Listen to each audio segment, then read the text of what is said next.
ప్రియ శ్రోతలు, ఈ రోజున మన వాక్య పాఠం నహూము గ్రంథం 1వ అధ్యాయం 1 నుండి 5వ వచనం వరకు.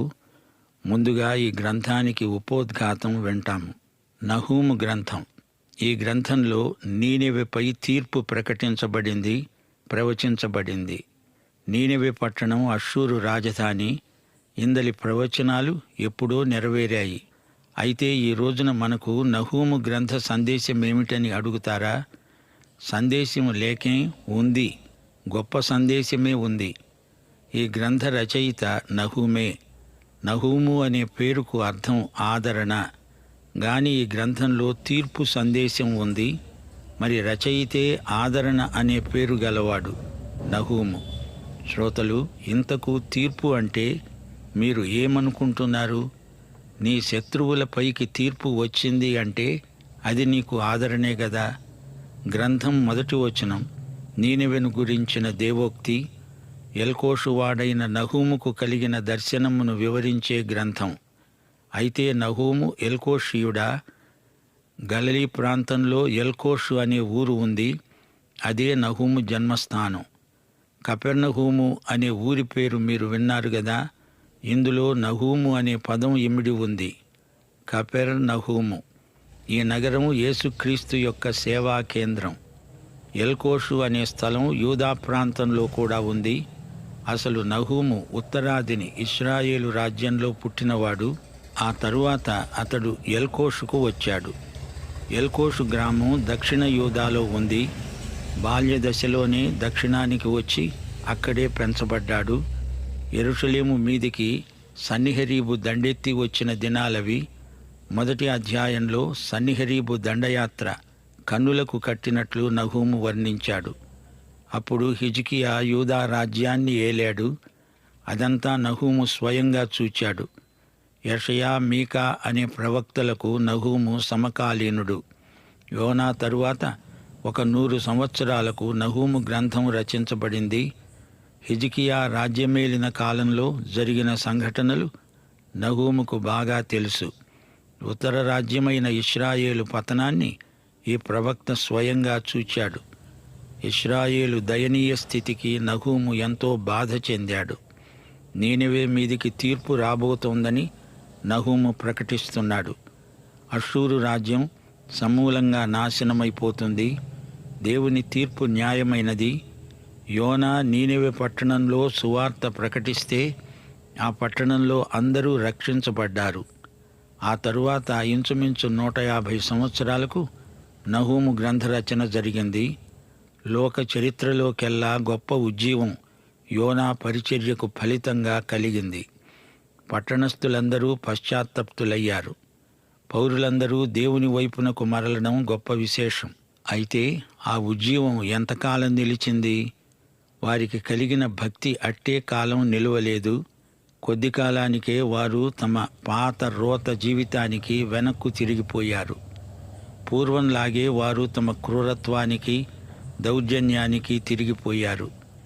ఒకప్పుడు యోనా ద్వారా దేవుడు వారితో మాట్లాడాడు. ఇప్పుడు నహూము వచ్చి ఆ ప్రజలకు దేవుని సందేశం ప్రకటిస్తున్నాడు. అయితే యోనాలాగా ఇతడు నినెవెకు వెళ్ళి ఉండలేదు. దక్షిణ రాజ్యమైన యూదాలోనే ఉన్నాడు. యోనాను దేవుడు నినెవెకు పంపాడు గదా. మరి నహూమును ఎందుకు పంపలేదు అంటారా? అది దేవుని ఇష్టం, దేవుని చిత్తం. దేవుడు మారనివాడు. అయితే తన పద్ధతులను దేవుడు మారుస్తాడు. నినెవె పట్టణం చాలా చెడ్డది. వారు క్రూర స్వభావులు. వారి వద్దకు దేవుడు యోనాను పంపాడు. యోనా దేవుని సందేశాన్ని ప్రకటించినప్పుడు పట్టణమంతా దేవుని వైపు తిరిగింది. సింహాసనంపై ఉన్న రాజు మొదలుకొని పొలంలో పనిచేసే రైతు వరకు అందరూ మూక ఉమ్మడిగా పశ్చాత్తప్తులయ్యారు. దానికి ఫలితంగా దేవుడు ఆ పట్టణాన్ని నాశనం చేయకుండా కాపాడాడు. ఆ తరువాత 100-150 సంవత్సరాలు గడిచాయి. తిరిగి ఆ ప్రజలు తమ పాత జీవిత విధానానికి మరలడం జరిగింది.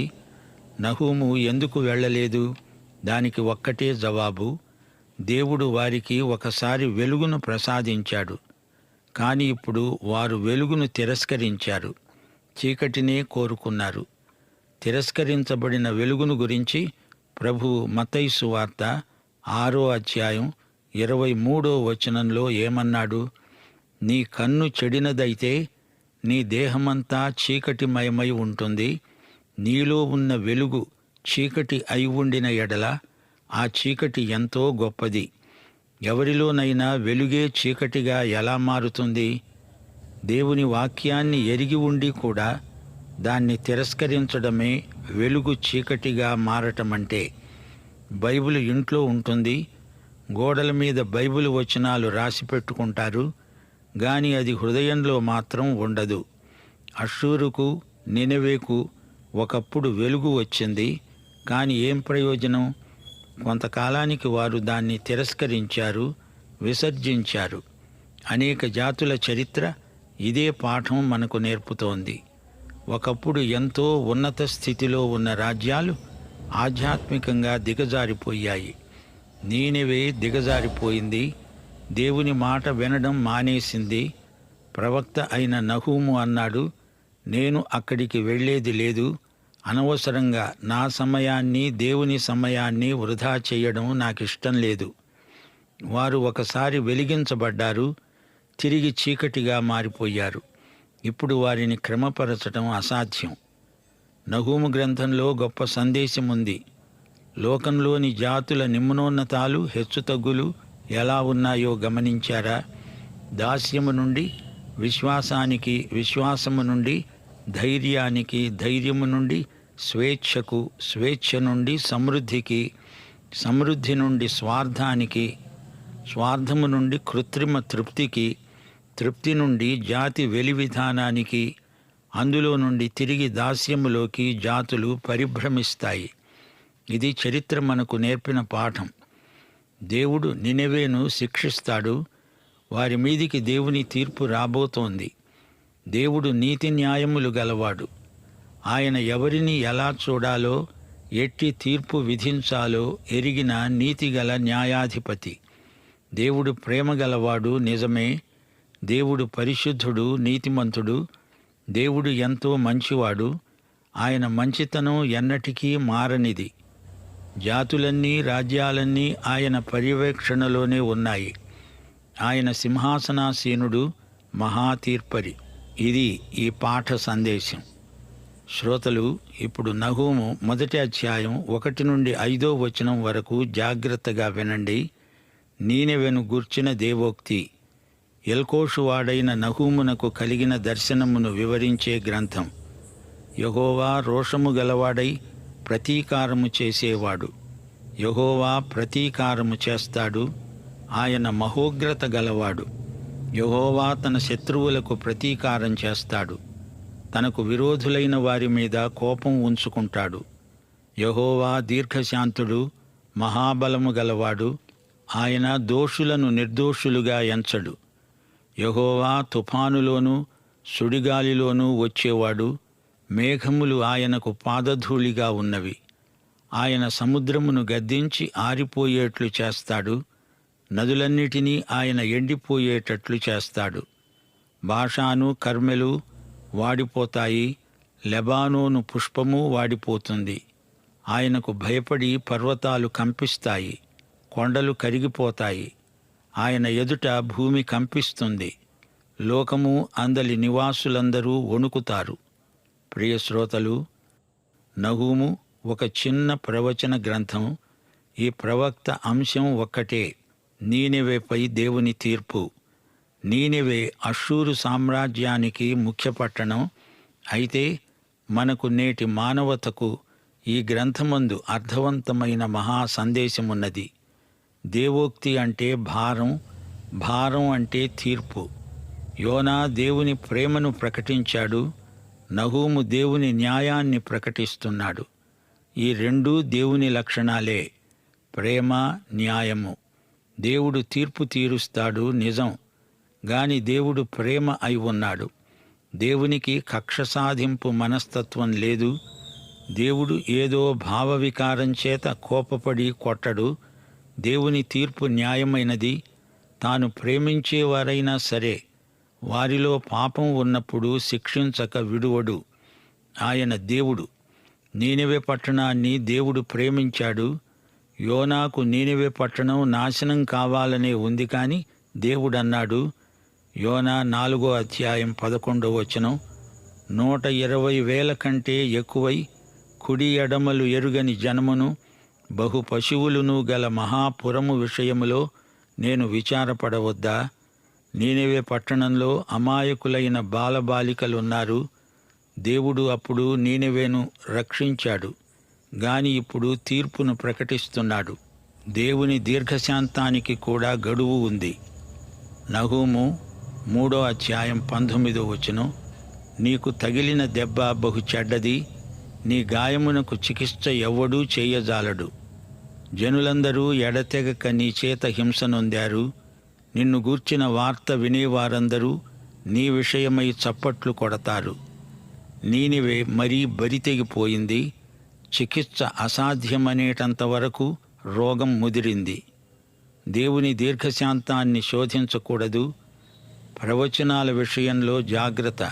కొందరు దేవుని ప్రవచనాలకు విపరీత వ్యాఖ్యానాలు చేసి ప్రజలను బెదరగొడుతున్నారు. లూకాసు వార్త 21వ అధ్యాయం 26వ వచనం, ఆకాశమందలి శక్తులు కదిలించబడతాయి గనుక లోకము మీదికి రాబోతున్న వాటి విషయమై భయము కలిగి మనుష్యులు ఎదురు చూస్తూ ధైర్యము చెడి కూలుతారు. దేవుని బిడ్డలారా, దేవుడు ఇంకా సింహాసనము మీదనే ఉన్నాడు. లోక పరిస్థితులు, కాలగతులు ఆయన వశంలోనే ఉన్నాయి. దేవుని సార్వత్రిక ప్రణాళికలో అషూరు కూడా ఉంది. చిట్ట చివరికి దేవుని చిత్తమే నెరవేరుతుంది. నిర్దేవ జాతులను దేవుడు ఏమి చేయదలుచుకున్నాడో అది ఆయన చిత్తం. చరిత్రకు దేవుడు యేసుక్రీస్తే. నహూము ఎల్కోషీయుడు అని మాత్రం మనకు తెలుసు. మిగతా వివరాలు అంతగా తెలియవు. పుట్టడం ఉత్తరాదిలోనే పుట్టాడు గాని దక్షిణాదిలో పెరిగాడు. ఉత్తరాది ఇశ్రాయేలు జాతి మీద ఎంతో ప్రేమాభిమానాలు అతనికి ఉన్నాయి. ఇశ్రాయేలు వారిని అష్షూరు చెరగొనిపోవడం అతన్ని కలవరపరిచింది. నినెవె మీదికి తీర్పు రాబోతోంది అంటూ నహూము ప్రవచనాలు పలుకుతున్నాడు. యెహోవా రోషము పౌరుషము గల దేవుడు. దేవుడు తన ప్రజల నుండి పూర్ణ ప్రేమను కోరతాడు. తన ప్రజలు తనను మాత్రమే ఆరాధించాలి, తనను మాత్రమే ప్రేమించాలి అని దేవుని అభీష్టం. నిర్గమకాండం 20వ అధ్యాయం 3 నుండి 6వ వచనం వరకు దేవుడే స్వయంగా చెప్పాడు. నేను తప్ప వేరొక దేవుడు నీకు ఉండకూడదు. పైన ఆకాశమందే కాని, క్రింద భూమిపైననే కాని, భూమి క్రింద నీళ్లయందే కాని ఉండే దేని రూపమునైనా విగ్రహమునైనా నీవు చేసుకొనకూడదు. వాటికి సాగిలపడకూడదు, వాటిని పూజింపకూడదు. ఏలయనగా నీ దేవుడనైన యెహోవానగు నేను రోషము గల దేవుణ్ణి. నన్ను ద్వేషించే వారి విషయంలో 3-4 తరాల వరకు తండ్రుల దోషాన్ని కుమారుల మీదికి రప్పిస్తాను. నన్ను ప్రేమించి నా ఆజ్ఞలు గైకొనే వారిని 1000 తరాల వరకు కరుణించేవాడనై ఉన్నాను. దేవుని ప్రేమ ఎన్నటికీ మారదు, ఆగదు. దేవునికి నీవు కావాలి. నీవు పాపాన్ని ప్రేమిస్తే దేవునికి రోషం, పౌరుషం. దేవుడు రోషము గలవాడు. తన బిడ్డలను దేవుడు పూర్తిగా సంపూర్ణంగా కోరుతున్నాడు. నిజమైన ప్రేమలోని కోరిక అలాంటిది. దేవుడికి నీవే కావాలి, నీకు దేవుడే కావాలి. ఆ ప్రేమను మరొకరితో పంచుకోవడమంటూ కుదరదు. దేవుడు న్యాయంగా తీర్పు తీరుస్తాడు. మనం పగ తీర్చుకునే ప్రయత్నం చేయకూడదు. అది సర్వజ్ఞుడైన దేవునికే అప్పగించాలి. దేవుడు సింహాసనముపై ఉన్నాడు. ఆయనదే తుది నిర్ణయం. దేవుని ఉగ్రత పాపం పైన రాజుకుంటుంది. అషూరును వారి పాపాలను దేవుడు శిక్షించడానికి పూనుకున్నాడు. యెహోవా దీర్ఘశాంతము గలవాడు, మహాబలము గలవాడు. ఆయన దోషులను చూస్తూ ఊరుకోడు, కఠిన చర్య తీసుకుంటాడు. యోనా ప్రవచించినప్పుడు నీనెవె పశ్చాత్తాపం చెందింది. దేవుడు వారిని క్షమించాడు. ఆ ఉజ్జీవ ప్రభావం రాను రాను క్షీణించింది. దేవుని దీర్ఘశాంతం గడువు కూడా తీరింది. దేవుని తీర్పు ముంచుకొస్తుంది, జాగ్రత్త అంటూ నహూము ప్రబోధం చేస్తున్నాడు. దేవుడు దోషులను నిర్దోషులనుగా ఎంచడు. పశ్చాత్తాపం చెందిన వారిని తప్పక క్షమిస్తాడు, లేకపోతే తప్పక శిక్షిస్తాడు. దేవుని నీతి న్యాయములు మారనివి. దేవుడు ఈ సమస్త విశ్వానికి సృష్టికర్త. సమస్త సృష్టిని గురించిన నైతిక బాధ్యత ఆయనదే. దేవునికి ఎవరూ లంచం పెట్టలేరు. యిర్మీయా గ్రంథం 17వ అధ్యాయం 9వ వచనం, మానవ హృదయం మోసకరమైనది, గ్రహించండి. దేవుడు మనల్ని క్షమిస్తున్నాడు అంటే మన పాపాలకు రుసుము, వెల ఆయన తన రక్తంతో చెల్లించాడు. దేవుని క్షమాపణ చౌకబారు వ్యవహారం కాదు. యెహోవా తుఫానులో, సుడిగాలిలో వస్తాడు. మేఘాలు ఆయన పాదధూళి. సృష్టి యావత్తు దేవుని చెప్పుచేతలలోనే ఉంది. ఆయన కృప, కనికరము, ప్రేమ గల రక్షకుడు, వాత్సల్యపూర్ణుడు.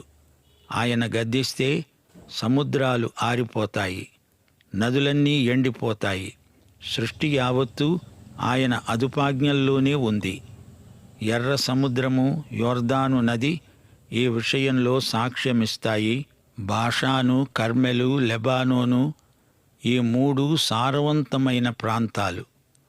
కర్మెలు ఎస్ట్రెలోను లోయలో ఉంది. మెగిద్దో దానికి ముఖ్య పట్టణం. లెబానోను ప్రాంత భూములు సస్యశ్యామలమైనవి. అయితే క్షామం రాబోతోంది. అది దేవుడు పంపే శిక్ష. పర్వతాలు, భూమి కంపిస్తాయి. భూకంపాలు వస్తాయి. కొండలు అందలి లావా ప్రవాహానికి కరిగిపోతాయి. ఇదంతా దేవుని భాష. దేవుని చర్యలు అర్థవంతమైనవి. మానవుడు దేవుని నియమాన్ని ఉల్లంఘిస్తే తానే శిక్షను కొని తెచ్చుకున్నవాడవుతున్నాడు. దానికి దేవుణ్ణి నిందించి ప్రయోజనం లేదు. దేవుడు ముందు హెచ్చరిక చేయకుండా ఎట్టి చర్య తీసుకోడు. దేవుడు దీర్ఘశాంతము గలవాడు, కనికరము గలవాడు. అలాంటి దేవుణ్ణి మీరు శోధించకండి. అష్షూరు, నినెవే, ఒకప్పుడు మీరు అనుభవించిన ఉజ్జీవం ఏమైంది అని ప్రవక్త వారిని నిలదీసి అడుగుతున్నాడు. పాఠం ఇంతటితో సమాప్తం. మన ప్రభువైన యేసుక్రీస్తు వారి దివ్యకృప, తండ్రి అయిన దేవుని పరమ ప్రేమ, పరిశుద్ధాత్మ యొక్క అన్యోన్య సహవాసము, సమాధానము, సంతోషము, సహాయము మనకందరికీ ఇప్పుడు ఎల్లప్పుడూ సదాకాలము ప్రభువారి రాకడ పర్యంతము నిత్యత్వము వరకు తోడై ఉండునుగాక. ఆమేన్.